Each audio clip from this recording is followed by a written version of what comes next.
Si tu utilises encore Google Traduction pour traduire tes mails pro, tes messages ou ton site web, tu passes probablement pour quelqu'un qui a appris le français dans le dictionnaire des années 90. Aujourd'hui, je te montre quel outil choisir à la place et surtout lequel selon ce que tu veux traduire. Parce que non, il n'y a pas un seul meilleur traducteur. Il y en a un par usage. Salut, c'est Anthony. En 2026, Google Traduction reste le plus connu. Mais clairement, plus la meilleure option au niveau qualité. Entre DeepL, Microsoft Translator ou même utiliser ChatGPT et Claude comme traducteur, le paysage a complètement changé. Je te fais le tour en 4 outils avec. Pour chacun, pour qui, pourquoi et où ça pêche. C'est parti. Premier réflexe. Prends DeepL. DeepL, c'est le nom que tout le monde te donnera si tu demandes c'est quoi qui est mieux que Google Traduction. Et c'est mérité sur les langues européennes, français, anglais, allemand, espagnol. DeepL produit des traductions nettement plus naturelles avec un vrai sens du contexte. Il évite l'effet traduction mot à mot qu'on sent souvent chez Google sur des phrases un peu complexes. Concrètement, si tu traduis un mail, un article de blog ou un document interne, DeepL va préserver le ton et le sens du message d'origine bien mieux.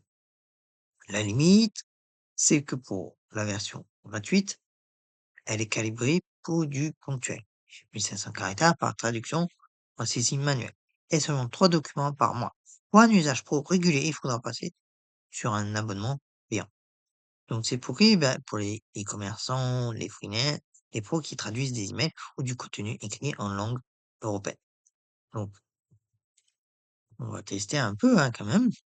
Donc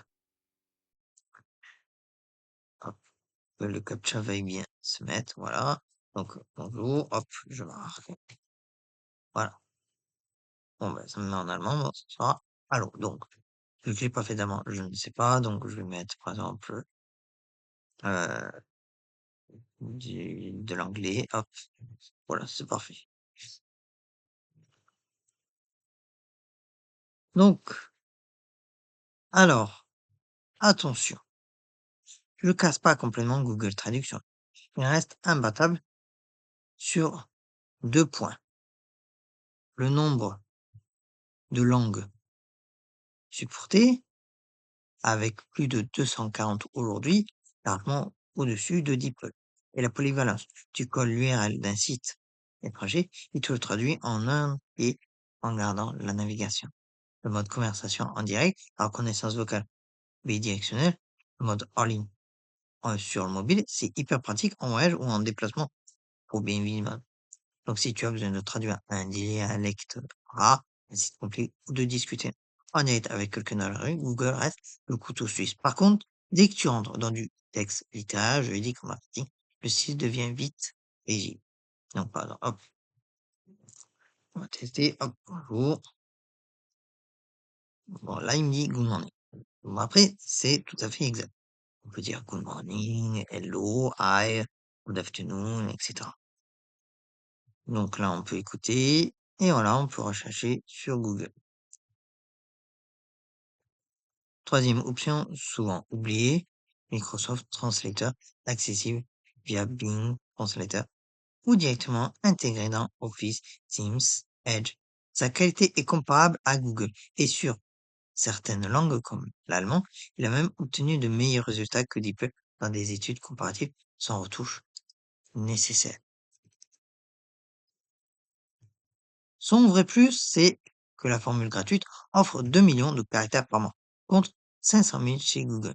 Si tu es dans l'écosystème Microsoft au quotidien ou que tu bosses avec des équipes multilingues sur Teams, c'est clairement l'option la plus fine et la plus généreuse gratuitement. Donc, hop, voilà, je passe en anglais dit et tout, une fois. Maintenant, le vrai changement de 2026, les LLM. ChatGPT, Claude, Gemini sont devenus des traducteurs à part entière. Et ils apportent un truc que ni Google ni DeepL ne savent faire. Tu peux leur donner des consignes.